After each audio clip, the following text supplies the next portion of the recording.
Hello, good afternoon, everyone.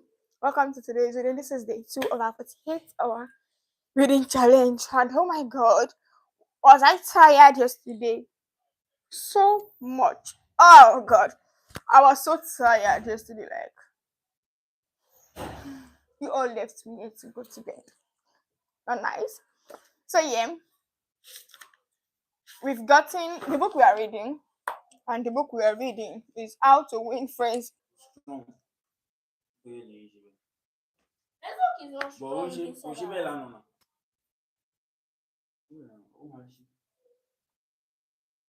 Okay, we are live back. Sorry for the interruption. The network was bad. So yeah, Tippy was my constant companion for 5 years. The one tragic night, I shall never forget it. He was killed within 10 feet of my head, killed by lightning. Tippy's death was the tragedy of my boyhood. You never read a book on psychology, Tippy. You didn't need to. You knew by some divine instinct that you can make more friends in 2 months by becoming genuinely interested in other people than you can in 2 years by trying to get other people interested in you. Let me repeat that. You can make more friends in 2 months by becoming interested in other people than you can in 2 years by trying to get other people interested in you. Yet, I know and you know people would run that through life trying to wigwag other people into becoming interested in them. Of course, it doesn't work. People are not interested in you. They are not interested in me. They are interested in themselves. Morning, noon, and after dinner. The New York Telephone Company made a detailed study of telephone conversations to find out which word is the most frequently used. You have guessed it. It is the personal pronoun. I. It was used 3,900 times in 500 telephone conversations. I. When you see a group photograph that you are in, whose picture do you look for first? If we merely try to impress people and get people interested in us, we will never have many true, sincere friends. Friends, real friends, are not made that way. Napoleon tried it, and in his last meeting with Josephine, he said, Josephine, I have been as fortunate as any man ever was on this earth. At this hour, and you are the only person in the world on whom I can rely. And historians doubt whether he could rely even on her. Alfred Adler, the famous Viennese psychology, wrote a book entitled What Life Should Mean to You. In that book, it says, it is the individual who is not interested in his fellow men who has the greatest difficulties in life and provides the greatest injury to others. It is from among such individuals that all human failures spring. You may read scores of erudite tomes on psychology without coming across a statement more significant for you and me. Adler's statement is so rich with meaning that I am going to repeat it in italics. It is the individual who is not interested in his fellow men who has the greatest difficulties in life and provides the greatest injury to others. It is from among such individuals that all human failures spring. I once took a course in short story writing at New York University, and during that course, the editor of a lady magazine talked to our class. He said he could pick up any one of the dozens of stories that differed across his desk every day, and after reading a few paragraphs, he could feel whether or not the author liked people. If the author doesn't like people, he said, people won't like his or her stories. This hard-boiled editor stopped twice in the course of his talk on fiction writing and apologized for preaching a sermon.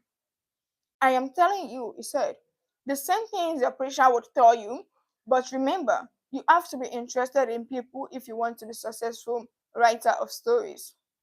If that is true of, if that is true of writing fiction, you can be sure it is true of dealing with people face to face. I spent an evening in the dressing room of Howard Thurston the last time he appeared on Broadway. Thurston was the acknowledged dean of magicians. For 40 years, he had traveled all over the world, time and again, creating illusions, mystifying audiences, and making people gasp with astonishment. More than 60 million people had paid admission to his show, and he had made almost $2 million in profits. I asked Mr. Thurston to tell me the secret of his success. His schooling certainly had nothing to do with it, for he ran away from home as a small boy became a hobo, rode in buskers, slept in haystacks, begged his food from door to door, and learned to read by looking out of buskers at signs along the railway. Did he have a superior knowledge of magic? No. He told me hundreds of books had been written about legerdemain and scores of people knew as much about it as he did. But he had two things that the others didn't have. First, he had the ability to put his personality across the footlights. He was a master showman. He knew human nature. Everything he did, every gesture, every intonation of his voice, every lifting of an eyebrow had been carefully rehearsed in advance, and his actions were timed to split seconds. But in addition to that, Thurston had a genuine interest in people. He told me that many magicians would look at the audience and say to themselves, well, there is a bunch of suckers out there, a bunch of aches. I will fool them all right. But Thurston's method was totally different. He told me that every time he went on stage, he said to himself, I am grateful because these people came to see me. They make it possible for me to make my living in a very agreeable way. I am going to give them the very best I possibly can. He declared he never stepped in front of the footlights without first saying to himself over and over, I love my audience. I love my audience. Ridiculous, absurd. You are privileged to think anything you like. I am merely passing it on to you without comment as a recipe used by one of the most famous magicians of all time. George Dyke of North Warren, Pennsylvania, was forced to retire from his service station business after 30 years when a new highway was constructed over the site of his station. It wasn't long before the idle days of retirement began to bore him.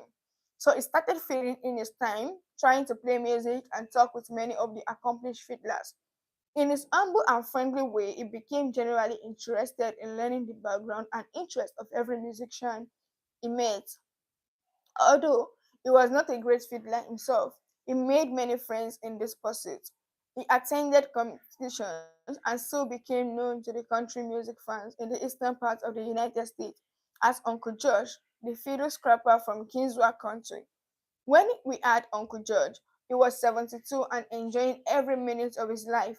By having a sustained interest in other people, he created a new life for himself at a time when most people consider their productive years over. That, too, was one of the secrets of Theodore Roosevelt's astonishing popularity. Even his servants loved him. His valet, James E. Amos, wrote a book about him entitled Theodore Roosevelt, Hero to His Valet. In that book, Amos relates his illuminating incidents. My wife one time asked the president about a Bob White. She had never seen one and he described it to her fully. Sometime later, the telephone at our cottage rang. Amos and his wife lived in a little cottage on the Roosevelt estate at Oyster Bay. My wife answered it and it was Mr. Roosevelt himself. He had called her, he said, to tell her that there was a Bob White outside her window and that if she would look out, she might see it. Little things like that were so characteristic of him. Whenever he went by our cottage, even though we were out of sight, we would hear we would hear him call out, ho ho ho, honey, or ho ho ho, James. It was just a friendly greeting as he went by. How could employees keep from liking a man like that? How could anyone keep from liking him?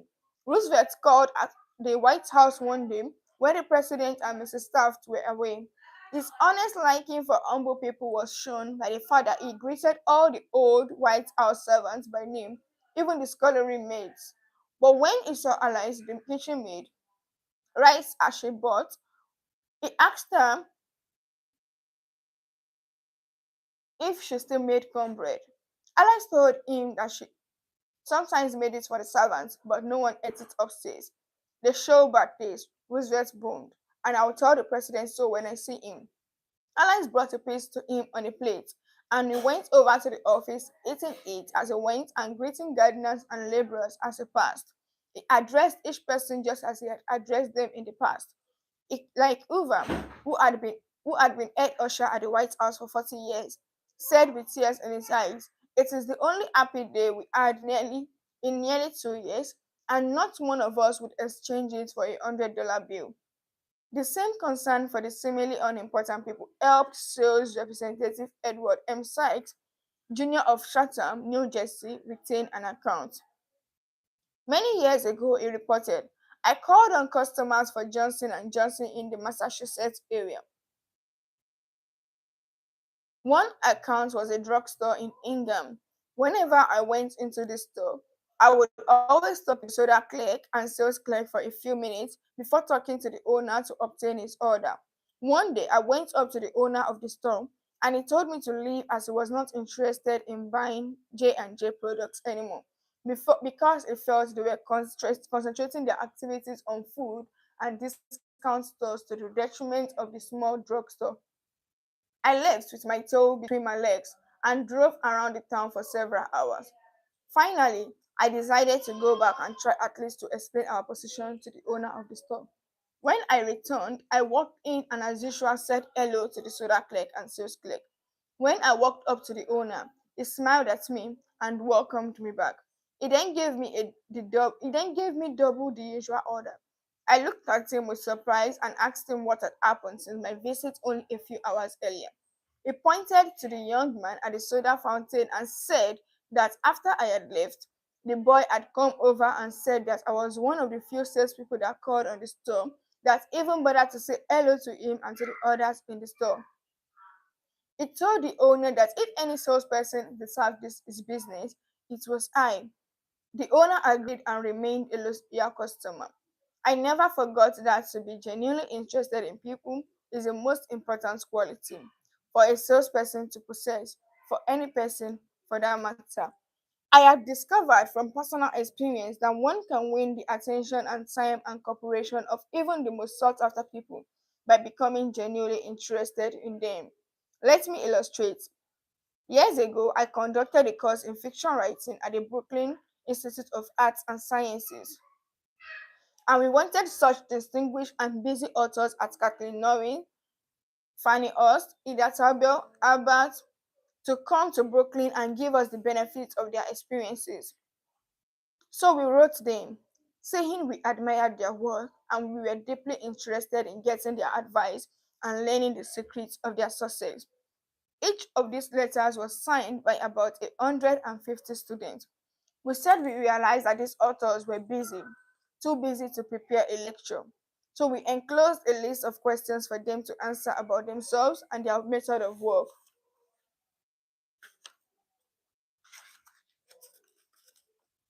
They liked that. Who wouldn't like it? So they left their homes and traveled to Brooklyn to give us a helping hand. By using the same method, I persuaded Leslie M. Shaw, Secretary of the Treasury in Theodore Roosevelt's cabinet, George Wickersham, Attorney General in Taft's cabinet, William Jennings, Franklin D. Roosevelt, and many other prominent men to come to talk to the students of my courses in public speaking. All of us, be we workers in a factory, clerks in an office, or even a king upon his throne, all of us like people who admire us. Take the German Kaiser, for example. At the close of World War One, he was probably the most savagely and universally despised man on this earth. Even his own nation turned against him when he fled over into Holland to save his neck. The hatred against him was so intense that millions of people would have loved to tear him limb from limb or burn him at the stake. In the midst of all this forest fire of food, one little boy wrote the Kaiser a simple, sincere letter, glowing with kindliness and admiration. This little boy said that no matter what the others thought, he would always love William as its emperor. The Kaiser was deeply touched by this letter and invited the little boy to come to see him. The boy came, so did his mother, and the Kaiser married her. That little boy didn't need to read a book on how to win friends and influence people. He knew how instinctively, with character and disposition. I then asked him or her to tell me the month and day of birth. If he or she said November 24, for example, I kept repeating to myself, November 24, November 24. The minute my friend's back was turned, I wrote down the name and birthday and later would transfer it to a birthday book. At the beginning of each year, I had these birthday dates scheduled in my calendar pad so that they came to my attention automatically. When the Natal day arrived, there was my letter or telegram. What a hit it made. I was frequently the only person on earth who remembered. If we want to make friends, let's greet people with animation and enthusiasm. When somebody calls you on the telephone, use the same psychology. Say hello in tones that bespeak how pleased you are to have the person call. Many companies train their telephone operators to greet all callers in a tone of voice that radiates interest and enthusiasm. The caller feels the company is concerned about them. Let's remember that when we answer the telephone tomorrow. Let's remember that when we answer the telephone tomorrow. Showing a genuine interest in others not only win friends for you, but may develop innate customers a loyalty to your company. In an issue of the publication of the National Bank of North America in New York, the following letter from Madeleine Rosedale, a depositor, was published. I would like you to know how much I appreciate your staff. Everyone is so cautious, polite, and helpful. What a pleasure it is, after waiting on a long line, to have the teller greet you pleasantly. Last year, my mother was hospitalized for 5 months. Frequently, I went to the Mary Petrocello, a teller. She was concerned about my mother and inquired about her progress. Is there any doubt that Mrs. Rosedale would continue to use this bank? Charles Waters of one of the large banks in New York City was assigned to prepare a confidential report on a certain corporation. He knew of only one person who possessed the facts he needed so urgently. As Mr. Waters was ushered into the president's office, a young woman stuck her head through a window and told the president that she didn't have any stamps for him that day. I am collecting stamps for my 12-year-old son, the president explained to Mr. Waters.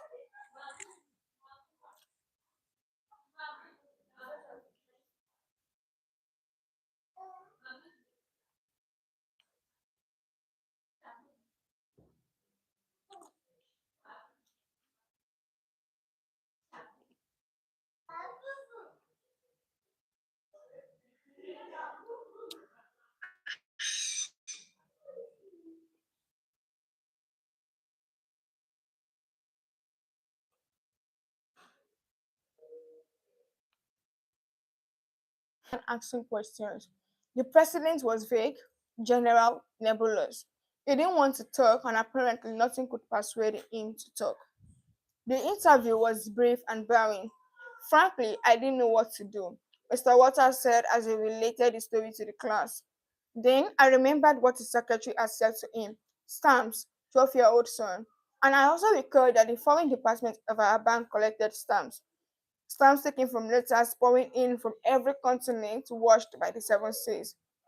The next afternoon, I called on this man and sent him word that I had some stamps for his boy. Was I ushered in with enthusiasm? Yes, sir. He couldn't have shaken my hand with more enthusiasm if he had been running for Congress. He radiated smiles and goodwill. My judge will love this one, he kept saying as he folded the stamp. And look at this. This is a treasure. We spent half an hour talking stamps and looking at a picture of his boy, and then he devoted more than an hour of his time to giving me every bit of information I wanted, without my even suggesting that he do it. He told me all he knew, and then called in his subordinates and questioned them. He telephoned some of his associates. He loaded me down with facts, figures, reports, and correspondence. In the parlance of newspaper reporters, I had a scoop. Here is another illustration. C.L. Knafrel, Jr. of Philadelphia, had tried for years to sell fuel to a large chain store organization, but the chain store company continued to purchase its fuel from an out-of-town dealer, and all it tried passed the door of Knafrel's office. Mr. Knafrel made a speech one night before one of my classes, pouring out his hot wrath upon chain stores, branding them as a curse to the nation. And still, he wondered why he couldn't sell them. I suggested that he try different tactics. To put it briefly, this is what happened. We staged a debate between members of the course on whether the spread of the chain store is doing the country more harm than good. Knafley, at my suggestion, took the negative side. He agreed to defend the chain store, and then went straight to an executive of the chain store organization that he despised and said, I am not here to try to solve well. I have come to ask you to do me a favor. He then told about his debate and said, I have come to you for help because I can't think of anyone else who would be more capable of giving me the facts I want. I am anxious to win this debate and I would deeply appreciate whatever help you can give me.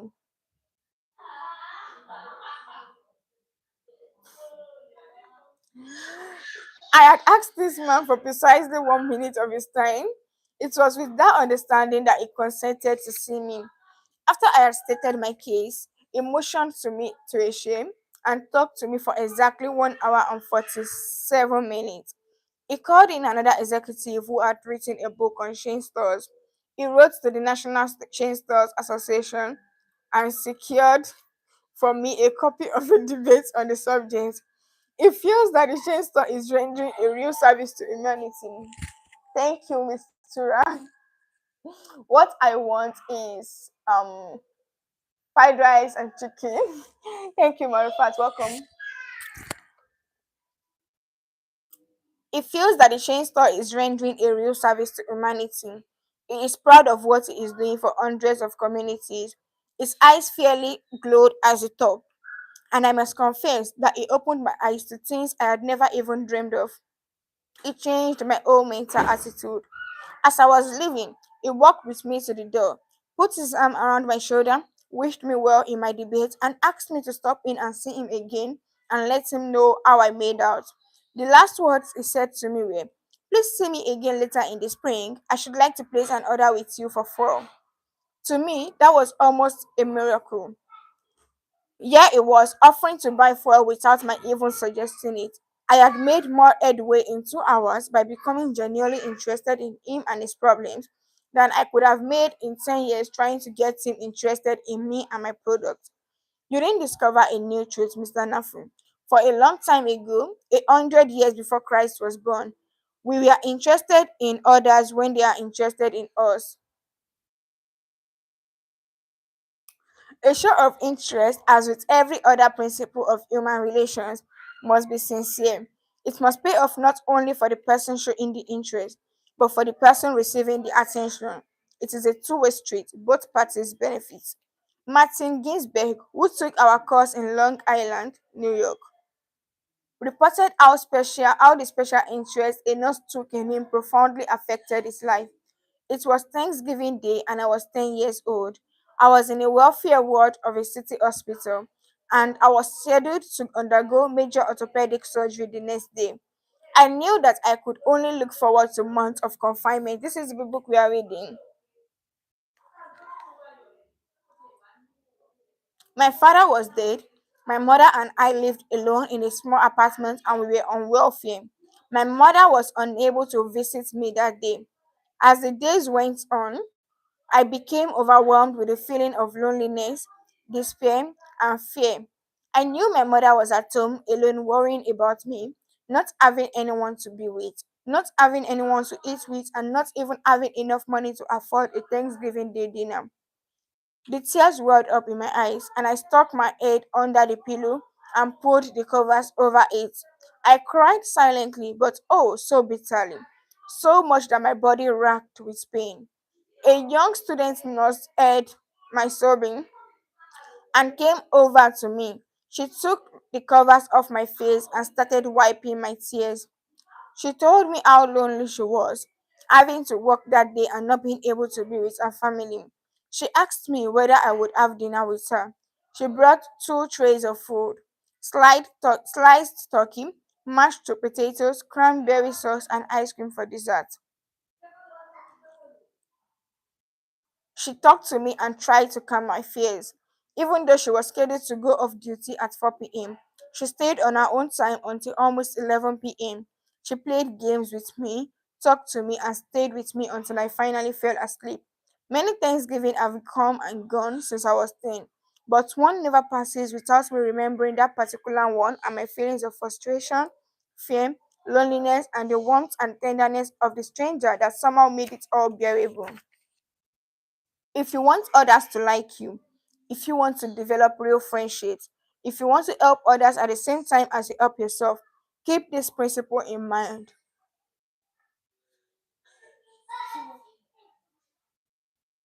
Keep this principle in mind. Become genuinely interested in other people. Chapter 2. A simple way to make a good first impression. At a dinner party in New York, one of his guests, a woman who had inherited money, was eager to make a pleasing impression on everyone. She had squandered a modest fortune on sable, diamonds, and pearls, but she hadn't done anything whatever about her face. It radiated sourness and selfishness. She didn't realize what everyone knows, namely that the expression one wears on one's face is far more important than the clothes one wears on one's back. Charles Schwab told me his smile had been worth $1 million, and he was probably understating the truth.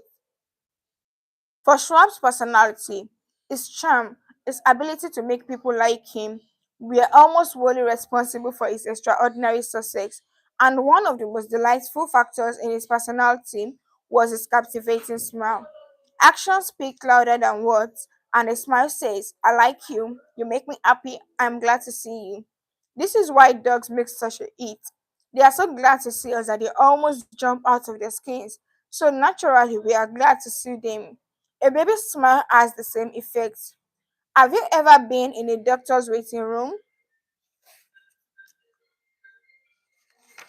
and looked around at all the glum faces waiting impatiently to be seen? Dr. Stephen, a veterinarian in Raytown, Missouri, told of a typical spring day when his waiting room was full of clients waiting to have their pets inoculated. No one was talking to anyone else, and all were probably thinking of a dozen other things they would rather be doing than wasting time sitting in that office. He told one of our classes. There were 6 or 7 clients waiting when a young woman came in with a 9-month-old baby and a kitten. As luck would have it, she sat down next to a gentleman who was more than a little distraught about the long wait for service. The next thing you knew, the baby just looked up at him with that great big smile that is so characteristic of babies. What did that gentleman do? Just what you and I would do, of course. He smiled back at the baby. Soon, he struck up a conversation with the woman about her baby and his grandchildren. And soon, the entire reception room joined in, and the boredom and tension were converted into a pleasant and enjoyable experience. An insincere grin? No, that doesn't fool anybody. We know it is mechanical and we resent it. I am talking about a real smile, a heartwarming smile, a smile that comes from within, the kind of smile that brings a good price in the marketplace. Professor James V. McNonnell, a psychologist at the University of Michigan, expressed his feelings about a smile. People who smile, he said, tend to manage, teach, and sell more effectively and to raise happier children. There is far more information in a smile than a frown. That is why encouragement is a much more effective teaching device than punishment. The employment manager of a large New York department store told me she would rather hire a sales clerk who hadn't finished grade school if he or she has a pleasant smile than to hire a doctor of philosophy with a sombre face. The effect of a smile is powerful, even when it is unseen.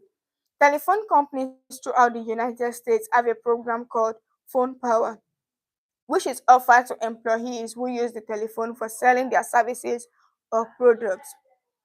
In this program, they suggest that you smile when talking on the phone. Your smile comes through in your voice.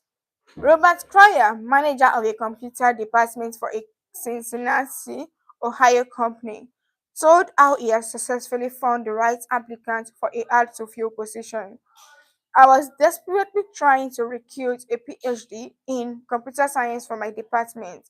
I finally located a young man with ideal qualification who was about to be graduated from Purdue University. After several phone conversations, I learned that he had several offers from other companies, many of them larger and better known than mine. I was delighted when he accepted my offer. After he started on the job, I asked him why he had chosen us over the others. He paused for a moment and then he said, I think it was because managers in the other companies